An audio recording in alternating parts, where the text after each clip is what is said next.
Assalamualaikum warahmatullahi wabarakatuh. Waalaikumsalam warahmatullahi wabarakatuh. Selamat pagi anak-anak. Iya. Oke, sebelum kita mulai pelajaran, pada hari ini silakan ketua kelas untuk memimpin doa terlebih dahulu.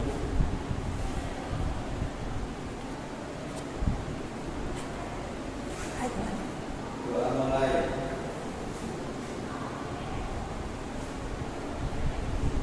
Doa selesai.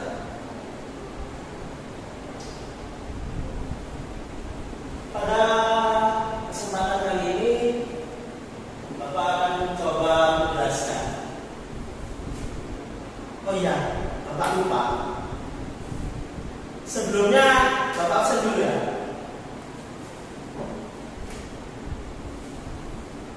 Ibras, Saleh, Muhammad Khalid, Hadir. Ahmad Rami.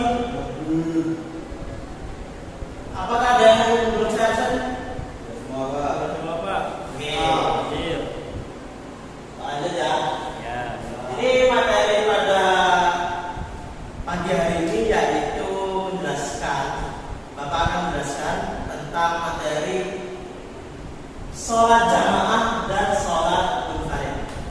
Apakah anak-anak sudah mengerti apa itu sholat jamaah dan apa itu sholat munfarid? Apakah ada yang mengerti? Ibras, apakah sudah paham? Pak. Hadir. Belum Pak, belum paham. Karena banyak yang belum paham, Bapak akan saya jelaskan pengertian dari sholat jamaah dan munfarid. Sholat jamaah yaitu sholat yang dilakukan sekurang-kurangnya 2 orang, terdiri dari 1 imam dan 1 makmum. Itu sekurang-kurangnya. Terus jika tidak ada makmumnya, yaitu namanya sholat munfarid. Seperti itu ya. Dari sini sudah tahu kan? Sudah paham penjelasan apa itu sholat jamaah dan sholat munfarid.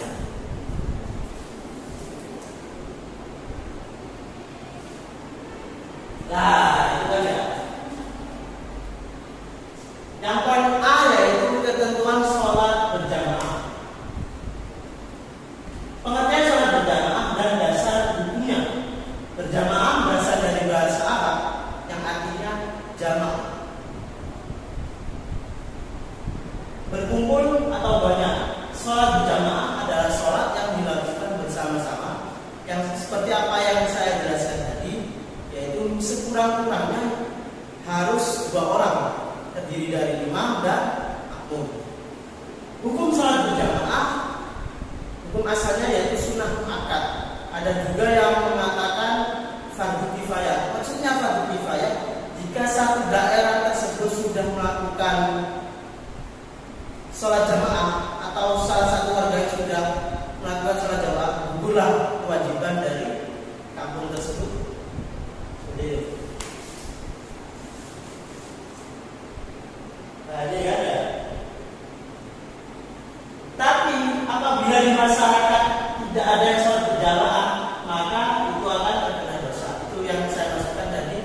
dari fardu kifayah.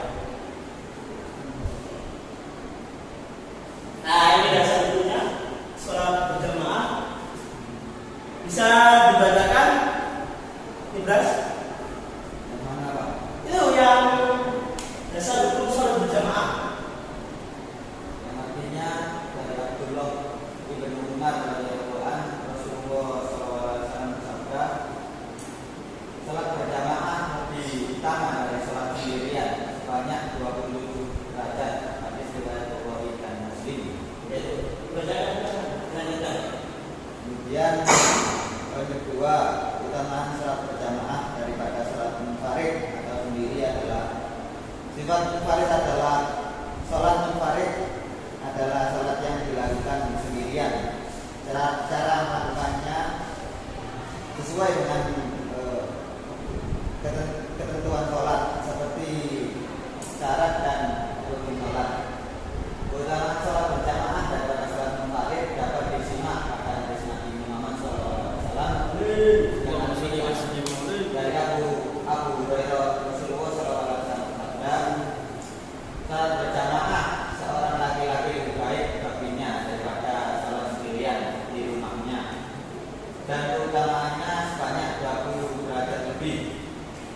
Sesungguhnya seorang yang berwudu dengan bagus lalu pergi ke masjid dengan maksud hanya untuk mengerjakan sholat, Allah akan mengangkat dalam setiap kali langkahnya itu 1 derajat dan digugurkan pula 1 kesalahannya sampai dia masuk di masjid. Setelah masuk masjid, dia tercatat dalam sholat setiap 2 rakaat menunggunya, dan semua malaikat mendoakannya selama dia tetap di tempat sholatnya.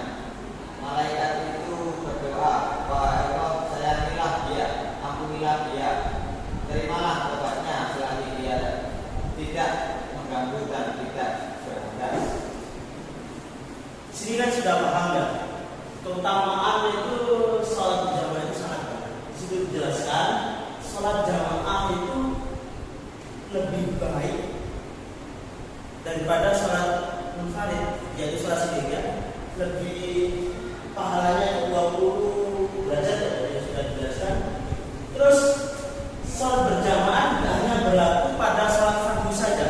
Sholat berjamaah itu bisa berlaku pada sholat sunnah, contohnya sholat sunnah tarawih, sholat sunnah witir, dan sholat sunnah di hari raya. Ini ada hikmah-hikmah yang diperoleh dari sholat berjamaah, yaitu mendidik umat Islam untuk berdisiplin.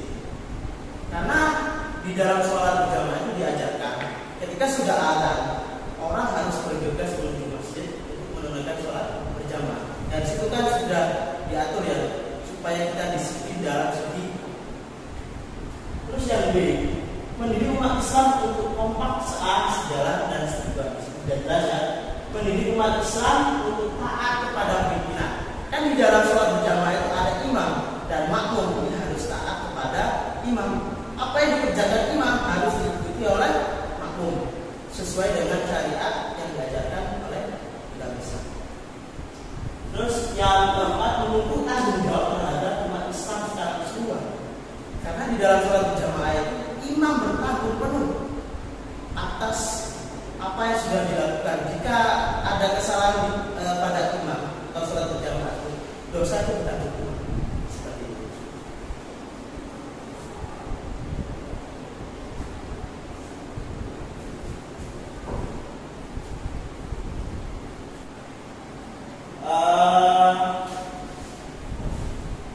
Yang selanjutnya yaitu syarat sah imam dan makmum. Yang pertama, syarat sah menjadi imam. Syarat sah menjadi imam antara lain mengetahui tata cara mengerjakan sholat dan dapat melakukannya.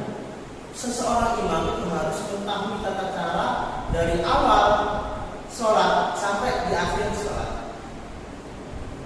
Terus yang kedua, membaca Al-Quran dan surat Al-Fatihah dan ayat lainnya dengan benar. Seseorang imam itu harus fasih dalam membaca Al-Quran. Tak boleh imam itu dipilih dari orang yang tidak bisa membaca mengetahui hukum yang berkenaan dengan sholat. Seorang imam harus tahu hukumnya. Ini hukumnya ketika membaca Fatihah itu hukumnya apa. Terus jika tidak membaca Fatihah itu bisa batal atau enggak ya. Seorang imam harus tahu hal tersebut. Terus yang keempat, imam harus memayis, dapat membedakan yang baik dan buruk. Seorang imam itu ya pasti ya harus bisa membedakan ini hal yang baik atau hal yang buruk. Terus yang kelima, tidak menjadikan makmum ke jamaah yang lain. Tidak menjadikan makmum ke jamaah yang lain. Jika sudah bermakmum kepada imam tersebut, makmum tadi tidak boleh menjadi imam lagi. Ya. Terus sesuai dengan hadis Nabi, yang artinya orang yang paling berhak menjadi imam sholat adalah suatu kaum, adalah orang yang paling hafal Al-Quran. Jika di daerah tersebut terdapat hafil Al-Quran atau orang yang hafal Al-Quran, hendaknya orang tersebut diangkat menjadi seorang imam. Terus jika mereka sama dalam hal itu yang paling utama tentang sunnah, jika tidak ada orang yang hafal Al-Quran, sehendaknya imam diangkat dari orang yang mengetahui dan bisa melaksanakan sunnah-sunnahnya. Kalau mereka sama dalam hal itu yang paling dahulu hijrah, dalam artian dulu ketika zaman Nabi, orang yang ketika hijrah terlebih dahulu, contohnya ada Abu Bakar, terus ada ada Bilal bin Rabah yang dijadikan imam, itu adalah yang masuk Islam terlebih dahulu atau orang yang hijrah. Dalam artian gini, jika ada seorang mu'alaf baru masuk Islam dengan Islamnya itu sejak lahir, seharusnya imam diangkat dari orang yang sejak lahir dari dia. Maksudnya gitu. Dan janganlah seseorang menjadi imam dalam kekuasaan orang lain dan jangan pula duduk di atas tempat duduk tuan rumah kecuali dengan izinnya. Dari hadis tersebut terdapat menyimpulkan imam adalah orang yang ingin sholat atau yang berdiri paling tepat. Ya kalau berdiri paling belakang itu namanya makmum, ya jadi ya. Terus imam dipilih oleh makmum dengan persyaratan orang paling fasih dalam membaca Al-Qur'annya, orang yang paling hafal dan paham tentang sunnah-sunnahnya.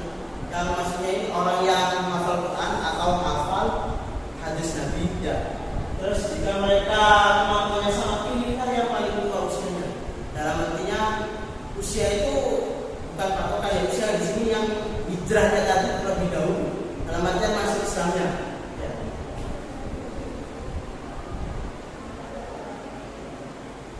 Nah, ya. Seorang imam harus memperhatikan hal-hal sebagai berikut. Yang pertama, menentukan barisan makmum sebelum sholat dimulai. Kita sering mendengarkan ya, sebelum imam memulai sholat, hendaknya seorang imam tersebut bilang ke makmumnya, silakan rapat dan luruskan sholat. Maksudnya, karena itu bagian dari sempurnanya sholat berjamaah. Terus yang kedua, memperhatikan kondisi makmum karena keadaan mereka bermacam-macam. Terus yang ketiga, setelah selesai melaksanakan sholat berjamaah, imam dianjurkan menghadap ke arah makmum. Maksudnya di sini ketika sholat itu sudah selesai, kan ada zikir ya, imam disunahkan menghadap ke makmum. Terus nah ini ya. B. Syarat sah menjadi makmum.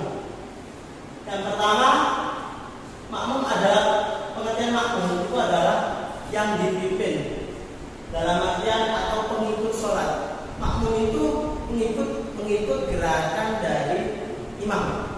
Terus syarat menjadi makmum antara lain yang pertama berniat menjadi makmum. Contohnya, imam sholat zuhur, kan otomatis niatnya imam tersebut ingin menjadi imam di sholat zuhur. Selayaknya seorang makmum dan dia juga harus berniat sholat zuhur untuk menjadi makmum. Terus yang kedua, setiap gerakan tidak boleh terlewatkan. Dalam artian ketika imam sedang sujud, makmum harus mengikuti sujud. Tidak boleh imam sudah sujud, makmum masih berdiri. Seperti itu ya. Terus yang ketiga, makmum tidak artian imam ketika sudah membaca Al-Fatihah kan ruku. Ketika ada kasus imam belum ruku, makmum itu ruku terlebih dahulu, itu tidak diperbolehkan. Jika hal tersebut dilakukan makmum sebanyak 3 kali atau melangkahi gerakan imam, mendahului imam dalam hal gerakannya, maka sholat berjamaah makmum tersebut batal.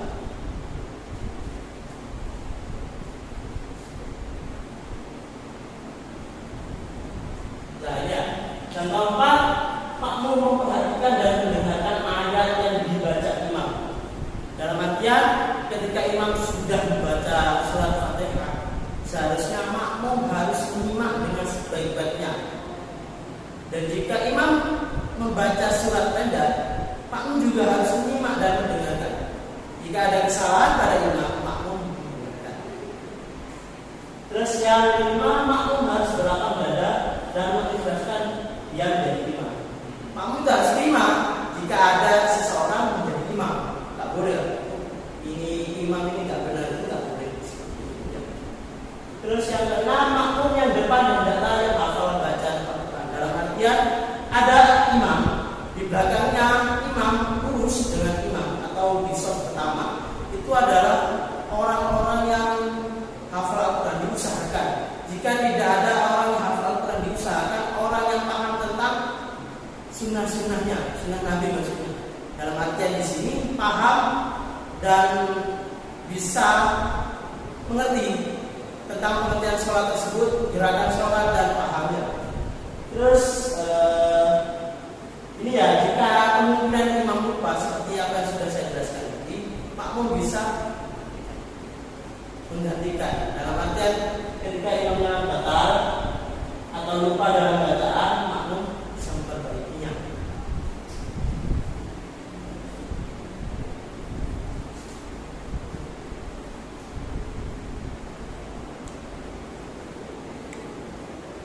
Nah ini ya, apabila imam lupa gerakan sholat, seorang makmum laki-laki harus mengingatkannya dengan ucapan Subhanallah. Dan jika makmumnya tersebut perempuan, ditepuk tangannya yang kiri dengan telapak tangan yang kanan. Ya. Terus makmum tidak mengetahui batalnya sholat imam karena disebabkan hadas atau yang lain. Yang kesembilan, tidak boleh beranggapan bahwa sholatnya harus diulangi sebab tidak sah. Di dalam hati makmum itu tidak boleh terbesit, oh ini sholatnya tidak sah. Ya, tidak boleh mamang kalau dalam bahasa Jawanya seperti itu. Terus imam tidak menjadi makmum dalam artian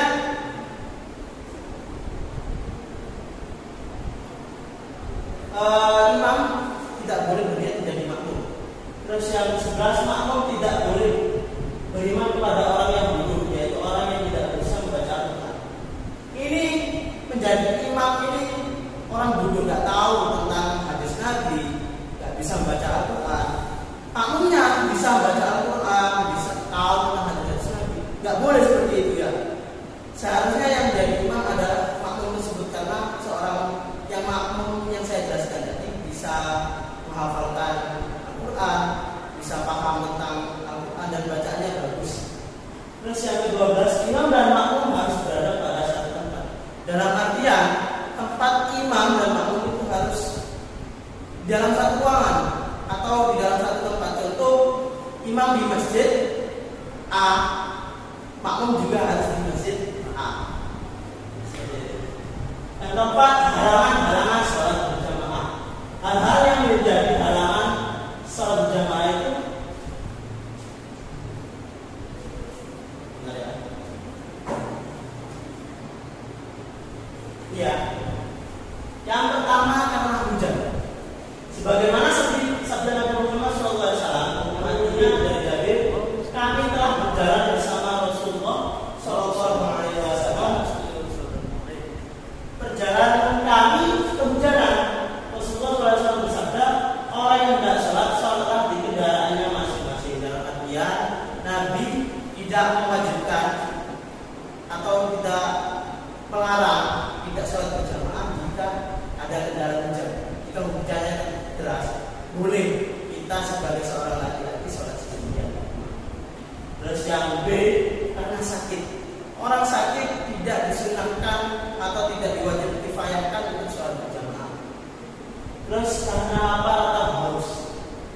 sedangkan makanan telah tersedia, atau juga ketika hendak buang air besar atau kecil.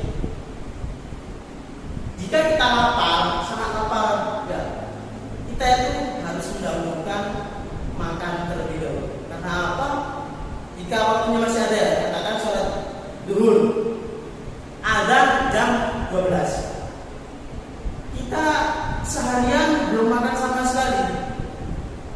Kita harus mendahulukan makan karena waktu sholat duhur masih ada. Jika kita mendahulukan sholat, ditakutkan kita nggak fokus dengan sholat kita. Pikiran kita kemana-mana karena perut kita hilang. Tata cara sholat yang kelima, tata cara sholat berjamaah. Ya, lihat. Bisa dibacakan, Saidin? Tata cara sholat berjamaah. A. Berjamaah campuran. Susunan saf untuk makmum campuran adalah barisan pertama kelompok atau jamaah pria, berikutnya anak-anak, dan di belakangnya wanita. Jangan pada tempat yang renggang antara seorang makmum dengan makmum yang lain. Hadis Nabi Muhammad SAW yang artinya, penuhkanlah olehmu jarak yang kosong di antara kamu, maka sesungguhnya setan dapat masuk di antara kamu seperti anak kambing. Hadis riwayat Ahmad. Terus yang B silakan. Yang B, berjamaah 2 orang atau lebih. Jika makmum sendirian atau sholat berjamaah 2 orang, posisi makmum harus di sebelah kanan imam, hampir sejajar dengan imam, atau jarak antara imam dengan makmum disunahkan tidak lebih dari 3 ziro, yaitu kurang lebih 50 cm.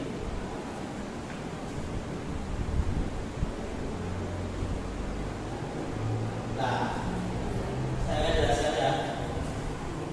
Berjamaah campuran. Susunan shaf jika berjamaah campuran yang pertama, jika imamnya laki-laki, ada makmum laki-laki dan ada makmum perempuan. Di shaf pertama itu diisi barisan laki-laki. Di shaf kedua jika ada anak laki-laki silakan diisi laki-lakinya. Setelah itu baru jamaah perempuan. Jika berjamaah 2 orang atau lebih, katakan 2 orang, posisi makmum itu di sebelah kanan imam. Imam terus makmum ada di sebelah kanan. Jarak imam dan makmum kakinya itu kurang lebih 50 cm.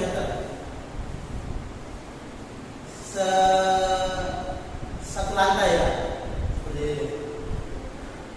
Terus ini susunan sesuai dengan hadis yang artinya pada suatu saat ketika Nabi Muhammad SAW akan sholat maghrib, saya datang lalu berdiri sebelah kirinya.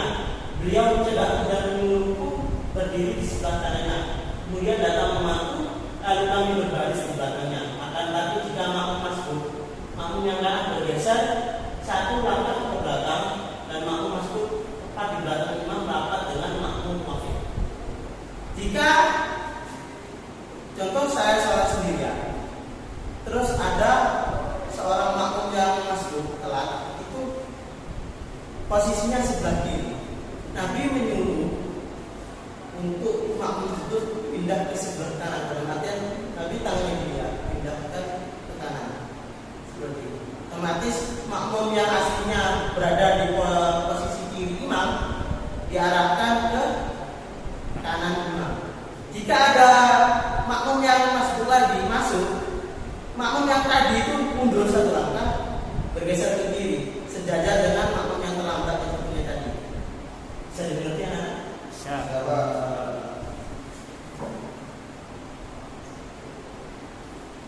Nah seperti ini kan ya. Ini awalnya kan ada di sebelah kiri sini ya. Dipindah tangannya oleh Nabi untuk sebelah kanan, pindah sini. Terus ada yang datang lagi 1 orang, ini kan tidak sejajar awalnya ya. Nah yang ini mundur 1 langkah ke belakang, terus geser ke kiri, dan akhirnya sama seperti ini ya posisi makmumnya. Terus ada masuk lagi, terus masuk lagi membuat shot yang lurus seperti foto ini. 3 makmum dan yang awalnya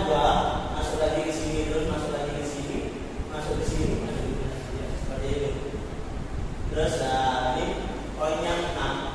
Silakan dibacakan. Romi.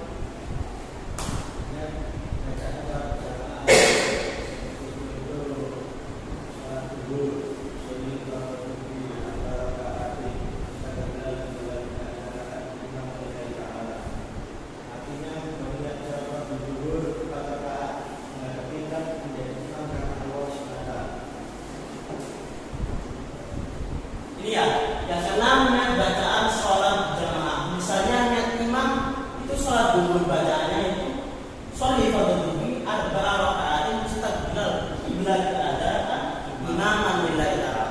Jika dia niat menjadi imam, jika makmum, seorang makmum harus niat sebagai makmum. Contohnya baca seperti ini. Sholli fardhu arba'a raka'atin mustaqbilal qiblat keadaan makmuman lillahi ta'ala. Saya niat sholat berdua 4 rakaat menghadap kiblat menjadi imam. Jika beliaunya menjadi makmum, saya berniat sholat berdua 4 rakaat menghadap kiblat menjadi makmum karena Allah Ta'ala. Yang ketujuh, makmum wajib mengikuti perbuatan imam. Ya iya, karena di dalam sholat jamaah seorang makmum itu wajib mengikuti imam. Diibaratkan imam itu seorang pemimpin, dan seorang pemimpin harus dan wajib diikuti oleh masyarakatnya seperti itu. Jika pemimpin tersebut benar. Yang A, jika imam membaca surat Al-Fatihah dinyanyikan, makmum wajib mendengarkannya dengan sesama, tidak boleh mengikutinya. Demikian pula jika imam membaca surat-surat lainnya yang dinyanyikan, makmum wajib mendengarkan. Sesama tidak boleh membaca. Dalam artian ketika imam membaca surat Al-Fatihah yang dipaskan atau dinyanyikan sampai kedengaran makmum, kita sebagai makmum harus mendengarkan bacaan imam tersebut. Jika ada kekeliruan, kita harus mendengarkan. Seperti itu, tidak boleh ketika imam membaca surat Al-Fatihah dinyanyikan, kita juga ikut membaca surat Al-Fatihah juga dinyanyikan. Tidak boleh seperti itu. Terus apabila imam selesai membaca surat Al-Fatihah pada kata waladhdallin, seorang makmum itu mengucapkan amin ya. Amin sama. Terus jika imam membaca sami Allahu liman hamidah, makmum membaca Rabbana wa lakal hamd. Terus yang C, apabila imam membaca surat Fatihah dan surat lainnya yang tidak dinyanyikan, makmum wajib membaca surat Fatihah dan membaca surat lainnya. Ini dikategorikan ketika sholat duhur, sholat asar. Ya. Itu kan suara imam tidak dinyanyikan. Makmum wajib ketika imam sudah Allahu Akbar membaca Fatihah, makmum juga membaca Fatihah karena suara imam tidak dinyanyikan. Seperti itu. Terus yang D, jika imam batal, imam harus mengundurkan diri dan digantikan oleh makmum yang di belakangnya dengan cara maju ke depan menghentikan. Jika imamnya batal, imam itu harus memberitahukan kepada makmum di atau di ceples ini pundaknya atau bahasa isyarat bahwa imam tadi disebut batal. Seorang makmum yang ada di belakangnya itu harus bisa menggantikan posisi imam karena imamnya sudah batal.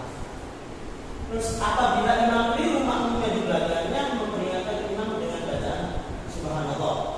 Tadi ya sudah dijelaskan ya, yang jika seorang laki-laki mengatakan Subhanallah, jika perempuan menepuk tangan kirinya.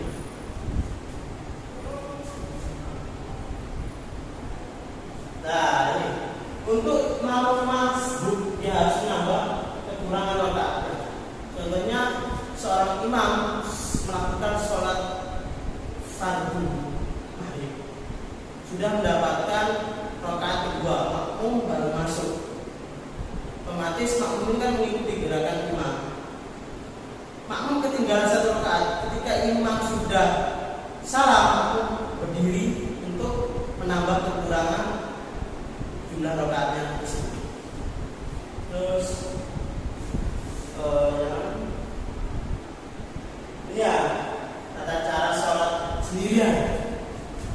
kebalikan dari sholat jamaah adalah sholat sendirian, disebut juga sholat munfarid.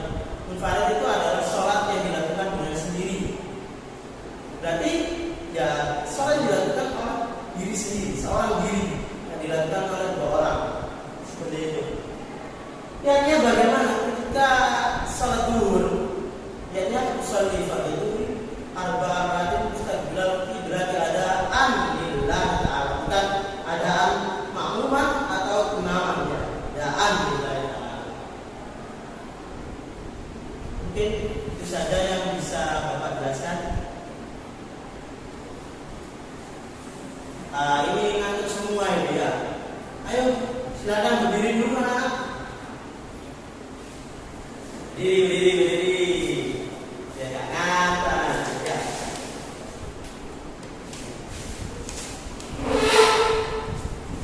Duduk. Apakah sudah nggak ngantuk lagi? Ngantuk.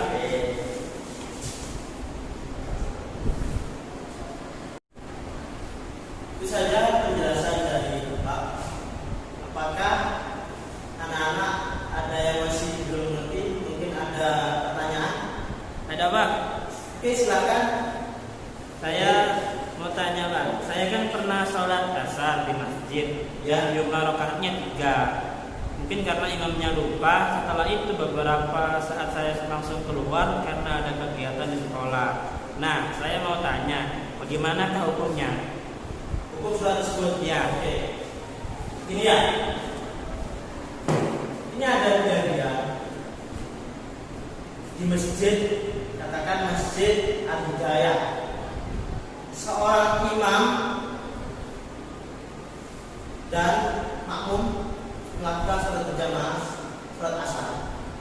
Ketika di rakaat ketiga, imam itu salam. Padahal sudah diingatkan makmumnya subhanallah ya. Tapi imamnya tetap tahiyat akhir dan salam. Terus bagaimana hukum sholat tersebut?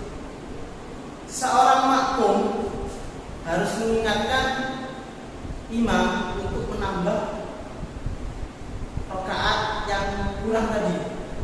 Jika imam nggak mau dan merasa bahwa saya ini sudah melakukan 4 rakaat kok tadi, hendaknya seorang makmum tersebut menyempurnakan sholat asarnya dan menambah 1 rakaat lagi. Dalam artian gini, kan ini 3 rakaat ya. Kita ingatkan sebagai makmum atau dicepres gitu ya, Pak Imam, jadi sholatnya 3 rakaat Pak, kurang 1 rakaat tadi. Atau ini sholatnya kurang Pak 1 rakaat. Kita harus sebagai imam kita harus berdiri lagi, laksanakan kekurangan dari sholat tersebut, rakaat menambah 1 rakaat lagi, terus salam lagi.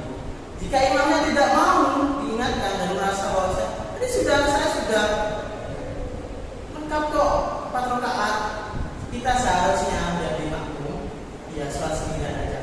Kan ini sudah diingatkan nggak mau ya udah kita sholat sendirian, menambah jumlah rakaatnya tersebut. Itu ya, bisa dipahami? Bisa. Oke. Terima kasih Bapak akhir ya pertemuan kali ini. Semoga ilmu yang sudah Bapak sampaikan tadi bisa bermanfaat kepada Bapak maupun anak-anak. Amin. Sebelum kita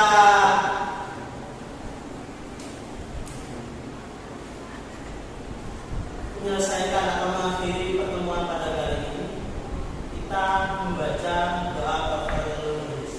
Subhanallahumma wa bihamdika asyhadu an la ilaha illa anta astaghfiruka wa atubu ilaik. Oke, saya akhiri pertemuan kali ini. Allahumma fi ila al-qarib. Wassalamualaikum warahmatullahi wabarakatuh. Waalaikumsalam warahmatullahi wabarakatuh.